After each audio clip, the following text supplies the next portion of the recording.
Sekelompok pria bersenjata nekat berbuat onar di Pasar Baru Bekasi. Bahkan pelaku juga melakukan penganiayaan dan pengancaman. Dua orang jadi korban aksi premanisme pelaku.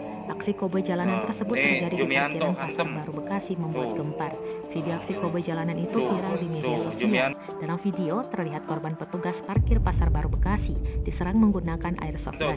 Video CCTV yang merekam aksi koboi jalanan ini diunggah oleh akun Instagram @bekasi-terkini. Pelakunya berjumlah 3 orang, satu diantaranya membawa pistol jenis airsoft gun. Korban pada saat kejadian tengah bertugas di gerbang masuk Pasar Baru Jalan Insinyur Haji Juanda, Kecamatan Bekasi Timur, Kota Bekasi pada Jumat 27 Agustus 2021. Ia langsung diserang. Kelompok pelaku menggunakan tangan kosong, lalu korban lain yang berada di sekitar lokasi berniat melerai.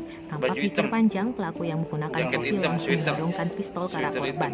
Bahkan, pistol tersebut sempat diletupkan beberapa kali.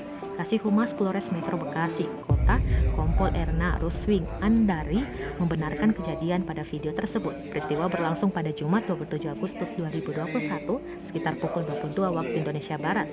Erna memastikan pihaknya sudah berhasil menangkap 2 orang pelaku berinisial IB 32 tahun dan S 33 tahun. Erna belum menyebutkan secara detail motif penyerangan tersebut. Sejauh ini kepolisian masih mendalami insiden yang membuat heboh Pasar Baru Bekasi. Koboi jalanan berulah serang petugas parkir Pasar Baru Bekasi. Motifnya diduga kesal gara-gara tidak berhasil menemukan orang yang dicari.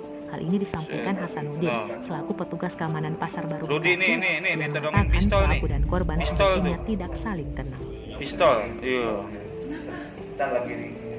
Ini yang bawa pistol nih, yang pakai celana pendek, pakai topi, baju hitam, jaket hitam, sweater hitam.